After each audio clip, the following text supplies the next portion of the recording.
Benvenuti a tutte e a tutti, e benvenuta Eliane Brum, che è una giornalista e scrittrice che sono felice di conoscere qui anche se a distanza in questo nostro incontro che fa parte di Libri in Agenda, che è la sezione del Festival dello Sviluppo Sostenibile curata dal Salone Internazionale del Libro di Torino. Io ho scoperto Eliane Brum da poco, solo grazie a pubblicazione di questo libro che si chiama Le vite che nessuno vede, uscito da poco appunto per Sellerio, con la traduzione di Vincenzo Barca, che tra l'altro ci aiuterà a tradurre anche questa conversazione che avremo oggi. Ed è un libro che racconta delle vite dei Brasili nascosti, potremmo dire così. È una raccolta del lavoro giornalistico di Eliane Brum che risulta in una raccolta molto eterogenea e molto diversa, perché è come se fosse davvero una compilation musicale, perché è come se ogni articolo, sono articoli degli anni 90 e dei primi anni 2000, ogni articolo sembra suonare come una musica diversa, perché Eliane Brum racconta diversi scenari, racconta umanità diversa di quello che è il Brasile, che è ovviamente un paese molto complesso, assolutamente non monolitico, tanto che già dall'introduzione Eliane Brum li chiama i Brasili, perché c'è il Brasile della campagna e c'è il Brasile delle città, c'è il Brasile dell'Amazzonia, e anche lì forse bisognerebbe dire le Amazzonie, perché sono Amazzonie differenti e anche se tutte similmente sofferenti in questi anni, e ci sono varie classi sociali e vari gruppi etnici che Eliane Brum racconta, e appunto ogni volta che racconta una di queste realtà è come se cambiasse tono, è come se cambiasse musica ai suoi articoli, perché è come se cambiasse appunto il modo in cui si fa attraversare dalle storie, come fosse una medium appunto che si fa attraversare dalle storie che racconta. E quindi come prima domanda ti chiederei di provare tu a raccontare qual è il filo rosso di tutti questi articoli del tuo lavoro da giornalista, perché appunto racconti in questo libro di operai, di donne povere delle favela, di minatori, di popolazioni indigene dell'Amazzonia e di sconfitti, direi, fondamentalmente, perché quelle che racconti sono quasi tutte storie di sofferenza e di ingiustizia. Olá, é um enorme prazer estar com vocês. Obrigada, Mateu, por ter comparado o meu livro a diferentes músicas. Acho que foi uma das comparações mais bonitas que fizeram sobre o meu trabalho. E é um grande prazer estar na Itália, ainda que eu não esteja de corpo encarnado, mas estou junto com vocês. A Itália é, como tantas brasileiras, a Itália é o país de onde veio os meus bisavós. E eu espero que na próxima vez a gente possa se encontrar de corpo presente. Então, respondendo à pergunta do Mateu, acho que a grande pergunta que move o meu trabalho como jornalista, e como jornalista eu me considero uma escutadeira, porque para mim o principal instrumento de reportagem é a escuta, né? Pela escuta que nos chega o espanto, e eu me interesso muito por estranhar, né? O meu lugar de jornalista é um lugar de estrangeiro, jamais um lugar de turista, mas um lugar de estrangeiro, daquele que estranha. E a pergunta que me move no meu trabalho é como cada um inventa uma vida. Nós todos chegamos nesse mundo nus e com tão pouco. Talvez, e com isso, com esse muito pouco, a gente inventa uma vida. A gente cria sentido para aquilo que não tem nenhum. Então, por esse caminho, a nossa vida é a nossa primeira ficção. Inventar uma vida e reinventar essa vida várias vezes é o que nos move, né, pelo mundo. Então eu sempre fui fascinada por como cada pessoa faz esse movimento de inventar, de criar sentido para uma vida. No caso dos Brasis, né, Brasis no plural, o Brasil é um país que não pode, é sempre os Brasis. Sim, o Brasil é um país construído sobre corpos humanos.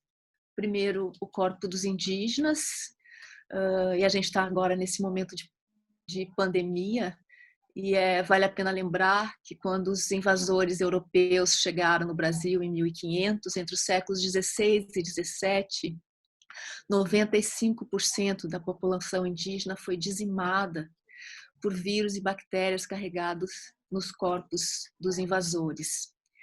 Então, o Brasil é esse país, o que a gente chama de Brasil já existia muito antes, né? Mas esse Brasil foi criado sobre corpos humanos, fundado sobre corpos humanos, primeiro dos indígenas e depois os dos negros escravizados. O Brasil é o país onde houve maior, que ficou o último país das Américas a abolir a escravidão. São quase 5 milhões de negros escravizados, que foram escravizados, vieram para o Brasil, né, durante os séculos que duraram a escravidão. Então, é um país fundado sobre o racismo e sobre a violência. Isso faz com que o Brasil, até hoje, seja um dos países mais desiguais do mundo e um país extremamente violento. Só que o meu trabalho, ele traz essa injustiça, ele traz essa desigualdade, mas, ao mesmo tempo, se eu for escolher o fio condutor do meu trabalho, é o fio condutor da resistência. Justamente como cada um, apesar de toda a brutalidade cotidiana, consegue encontrar sentido para resistir e para viver.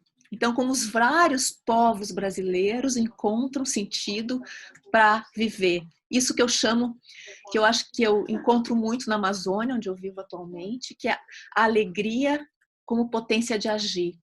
Não a felicidade, que a felicidade é algo de consumo, mas a alegria como potência de agir, alegria como instrumento de resistência.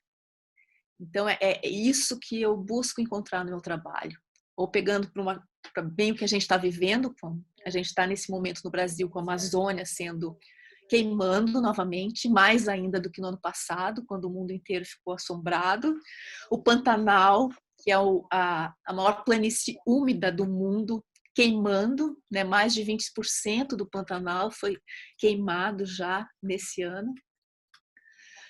E a gente tem os povos indígenas sofrendo um genocídio e, mesmo assim, resistindo. Quer dizer, os povos indígenas nos ensinam a resistir. Eles estão resistindo há 5 séculos a todas as formas de destruição. Ou seja, nós que agora enfrentamos a crise climática, que é uma espécie de fim do mundo, os indígenas já viveram vários finais de mundo. Em 1500, quando os invasores chegaram, foi o seu primeiro fim do mundo. E eles, talvez, como diz um antropólogo brasileiro muito importante, com um trabalho muito consistente, que é o Eduardo Viveiro de Castro, os indígenas conhecem o fim do mundo, sabem como viver depois do fim do mundo, porque já enfrentaram o fim do mundo e sobreviveram. Então, essa resistência, o fio condutor do meu trabalho é resistência. E resistência pela invenção, resistência pela alegria. Ora, il mio racconto preferito di quelli raccolti in questo libro qui è probabilmente quello che riguarda i lavoratori delle dighe. Ci sono queste enormi dighe che appunto, come la diga di Bellomonte, che cambiano la natura, cambiano il paesaggio e cambiano anche la vita di decine di migliaia di persone in Brasile che vengono dislocate, le loro case vengono distrutte perché appunto i paesi vengono allagati da queste nuove dighe che vengono imposte dall'alto, ed è un'idea di progresso invasiva, probabilmente miope anche, che ha schiacciato le popolazioni indigene del Brasile e che non è solo, diciamo, figlia della politica di Bolsonaro, ma come racconti nel libro, appunto era una visione del progresso molto legata e molto presente anche negli anni della presidenza di Lula. E, nel tuo racconto appunto segui queste vite degli operai di alcuni di questi operai delle dighe, delle loro famiglie, e vite appunto loro rovinate dal loro stesso lavoro in qualche maniera, perché appunto operai che lavoravano a queste dighe e le dighe poi hanno distrutto le loro case, insomma, in una catena di eventi inevitabili e disastrosi. E il tuo è quello lì in particolare, un racconto molto complesso, molto lungo, molto personale anche. E leggendolo, insomma, da giornalista, scrittore, mi viene naturale chiederti quanto tempo ci metti a seguire queste persone, quanto tempo ci mettevi all'epoca, quanto tempo ci hai messo per documentare così in profondità appunto le vite di queste persone, e quando è che capivi e capisci di avere abbastanza materiale per poter scrivere una storia?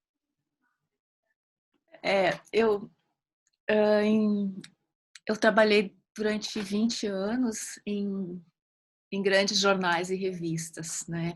Em 2010 eu deixei essa vida assim, e para ficar independente. Então eu própria administro o tempo das minhas reportagens.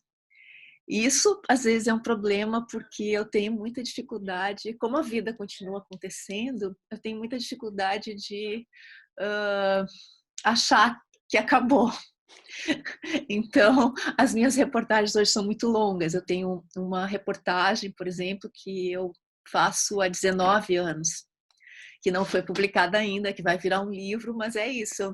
Eu já devia ter escrito o livro há uns 5 anos, mas eu sempre acho que não, ainda não está na hora. Olha o que está acontecendo no Brasil, eu preciso continuar acompanhando. E no caso de Belo Monte, eu vou para a Amazônia, eu faço matérias da Amazônia desde 1998. Durante toda a primeira década desse século, eu viajei para várias Amazônias e em 2017 eu me mudei para Altamira, que é a cidade mais violenta da Amazônia, é o epicentro das queimadas, é o epicentro do desmatamento da Amazônia, né? E eu me mudei em parte para acompanhar o que acontecia com as famílias de ribeirinhos, né, de povos da floresta expulsas pela hidrelétrica de Belo Monte, que é um processo que eu acompanho desde 2011. O leilão da usina foi em 2010, eu acompanho esse processo desde 2011 por famílias ribeirinhas que foram expulsas. Esse é um processo. A hidrelétrica se apresenta como uma das maiores do mundo e destruiu uma parte do rio Xingu, que é um dos países mais diversos da Amazônia, e destruiu e segue destruindo a vida de milhares de pessoas da floresta. No caso específico dessa reportagem que o Matteo diz que ele gosta, eu fico muito feliz ele dizer que ele gosta muito dessa reportagem, porque ela é realmente ela é mais complexa, ela tem uma linguagem que é talvez mais difícil, porque é uma linguagem muito particular de como os povos da floresta falam. E eu fiz essa viagem com a Raimunda, que é uma ribeirinha, que teve a sua ilha incendiada. Ela teve a sua ilha incendiada pela empresa Norte Energia, que construiu a hidrelétrica. Quando ela foi expulsa primeiro, e quando ela foi buscar suas coisas, ela chegou e a casa estava em cinzas, a ilha estava em cinza. E ela cantou para as plantas dela, que tinham virado cinzas. E eu uma semana depois, eu fiz essa viagem com a Raimunda de canoa. A gente fez uma viagem remando no rio Xingu e a gente chegou na hidrelétrica, passou pela ilha dela, remando e durante vários dias, então, a gente remou e conversou. E ela foi me contando a vida dela. Então eu fiz essa reportagem no tempo dessa canoa, desse remo, que é um outro tempo, né? E que se faz com a força dos braços, né? A gente precisa remar no rio. Nessa viagem a gente passou pelo rio destruído, pelo rio morto e passou pelo rio vivo. E a Raimunda, ela tinha essa dor que era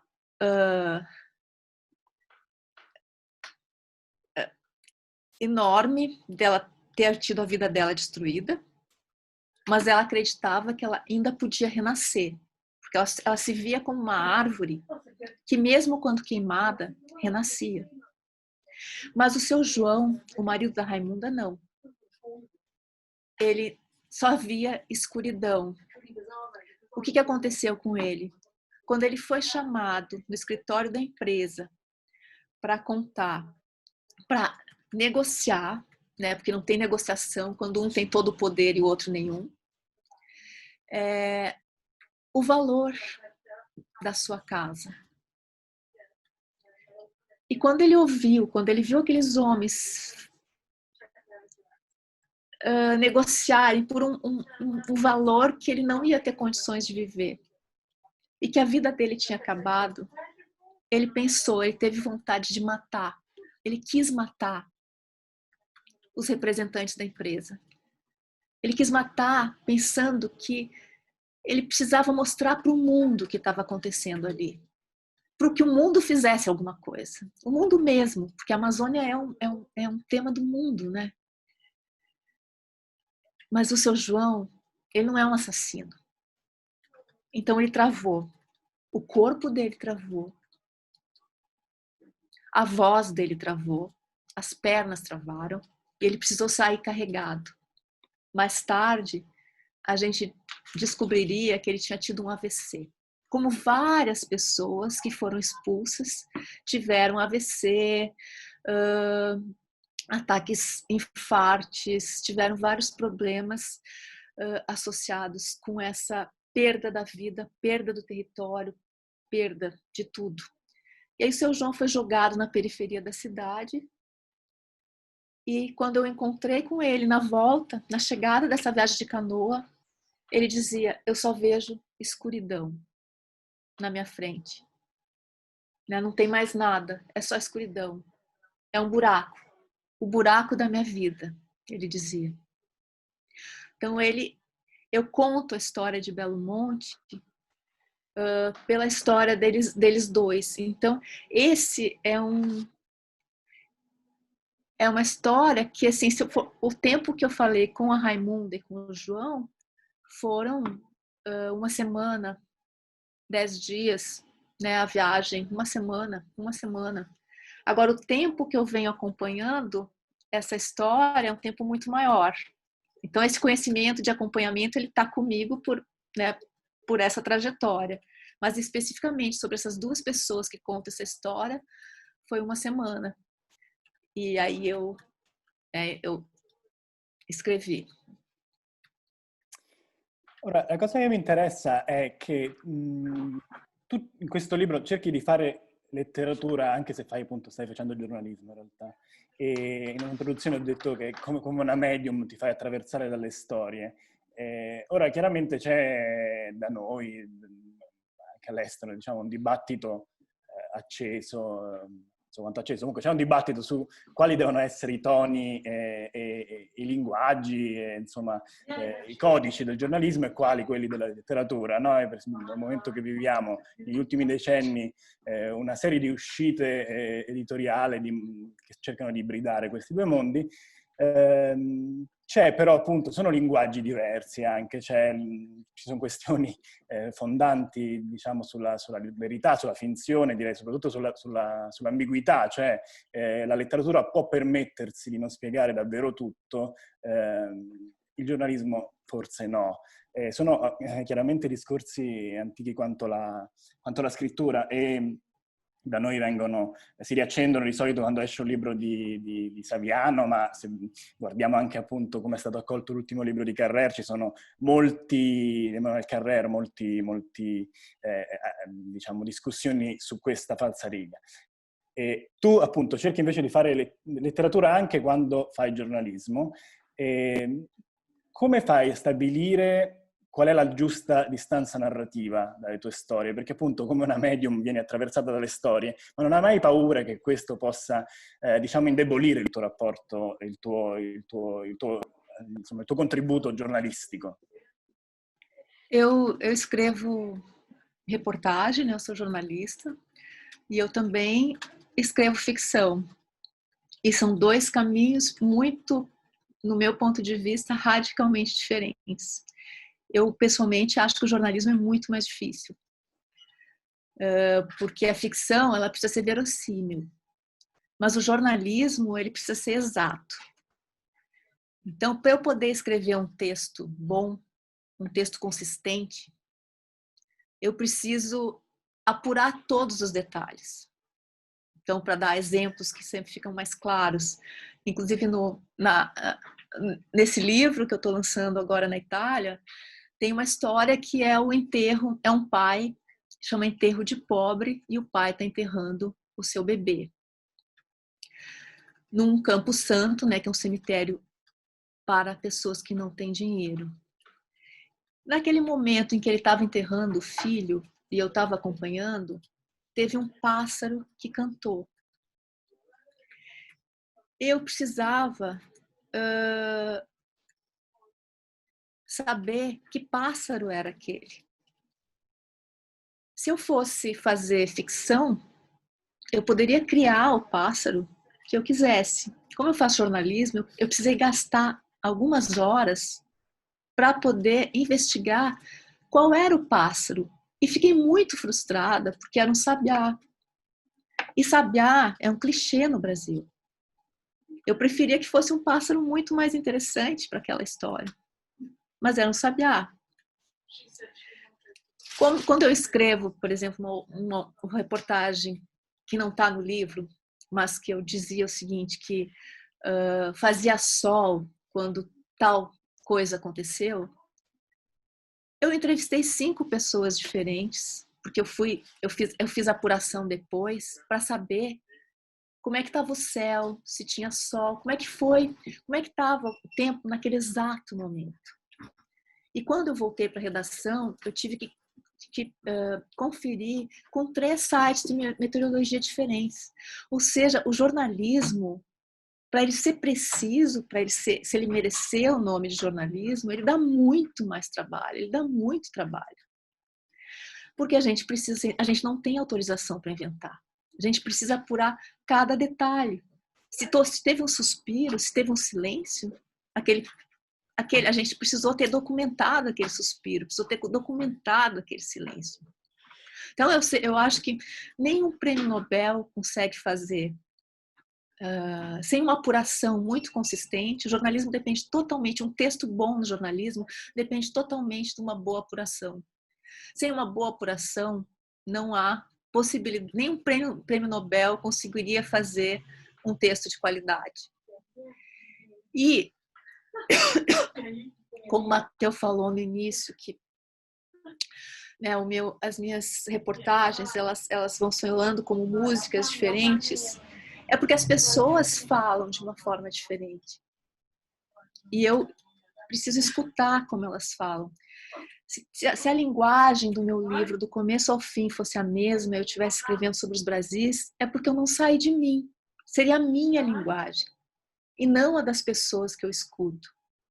Uma pessoa na Amazônia, ela fala não só palavras diferentes, mas a textura das palavras, o ritmo das palavras, a invenção de linguagem dela é completamente diferente de uma pessoa numa favela do Rio de Janeiro.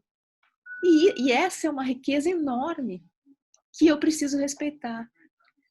Então, quando eu sou, para eu poder fazer, antes de eu escutar uma pessoa, eu digo que eu atravesso a rua de mim mesma. Eu me esvazio dos meus preconceitos, da minha visão de mundo, para ir o mais vazia possível, para ser preenchida pelo mundo que é do outro, por esse outro jeito de existir. É claro que no caminho de volta que eu sou uma mediadora, que isso passa pelo meu corpo. E exatamente por eu saber que eu passa pelo meu corpo, eu não pretendo ser um invólucro vazio, né? Senão eu seria irresponsável, porque não é possível isso. Mas eu preciso tomar todos os cuidados possíveis para que seja a narrativa daquela pessoa, daquele mundo, e não a minha. Senão eu posso viajar pelo mundo inteiro, eu posso atravessar o oceano, como eu já posso ir para a Antártica, como eu estava há pouco tempo atrás, e vou continuar sem sair do meu mundo, né? Vou continuar sem sair de mim mesma, vou continuar no mesmo assunto que sou eu. Então, o jornalismo exige esse sair de si para ir em direção ao mundo do outro, sabendo que somos seres falhos e, portanto, tomando todos os cuidados para respeitar esse outro jeito de existir. Ogni incontro di Libri in Agenda, che è la rubrica che ci ospita, associa un libro a uno degli obiettivi dell'Agenda 2030 e il punto dell'Agenda 2030 a cui il nostro incontro, il tuo libro è collegato è il numero 16, cioè pace, giustizia e istituzioni solide. E leggendolo chiaramente non posso non notare come pace, giustizia e istituzioni solide siano alla fine in fondo 3 parole che ricorrono nel tuo libro, magari non esplicitamente, ma insomma sono macro temi che tornano di sicuro. E sono in fondo degli obiettivi politici, diciamo anche, no? Magari anche degli slogan. Per te scrivere di questi temi è anche una forma di attivismo? Eu acho que a gente não deve confundir jornalismo e ativismo, porque o jornalismo, eu preciso relatar aquilo que eu vejo, né? Aquilo que eu documento, a realidade que eu apuro. No ativismo, isso às vezes não é o mais importante. Mas, sim, eu posso afirmar que eu vejo a escrita jornalista, a documentação da realidade, a denúncia das injustiças e da destruição cometida como uma intervenção política. Eu acredito que fazer jornalismo de qualidade, e acredito que o jornalismo é fundamental para a democracia, como a gente pode ter certeza nesse momento, é sim uma intervenção política. E nesse sentido, eu acho fundamental dizer nesse espaço que nós estamos vivendo no Brasil a destruição da floresta amazônica. Sem a floresta amazônica, não há possibilidade de controlar o superaquecimento global. A Amazônia é a maior floresta tropical do mundo. E ela está sendo destruída de uma forma acelerada pelo governo Bolsonaro, que é um governo com indícios de ser um governo genocida dos povos da floresta. E a Amazônia está chegando cada vez mais perto de um ponto de não retorno. Então eu queria dizer que o Bolsonaro não é um problema só do Brasil. O Bolsonaro é um problema de vocês italianos, é um problema do planeta. O Bolsonaro é uma ameaça para todos nós e tem que ser tratado dessa maneira. Eu sou jornalista de um país onde eu estou testemunhando um genocídio. E a minha obrigação como jornalista é que documenta esse genocídio e como cidadã que testemunha esse genocídio, que eu faça essa denúncia em todos os espaços che eu tenho. Naturalmente, come è ovvio, ci sarebbero tantissimi discorsi da affrontare a partire dal tuo libro. Il tempo a nostra disposizione è finito qui, quindi io intanto ti ringrazio. Ricordo Eliane Brum, Le vite che nessuno vede, traduzione di Vincenzo Barca, che ci ha aiutato anche a parlarci, a tradurci in questo evento. Grazie Eliane e grazie anche al Festival dello Sviluppo Sostenibile, curato dal Salone Internazionale del Libro di Torino. Ciao! Grazie mille. Obrigada, Matteo. Obrigada, Vincenzo, que está fazendo a tradução. E eu espero que vocês possam conhecer a imensa capacidade de resistência dos Brasis lendo meu livro. Tchau. Ciao.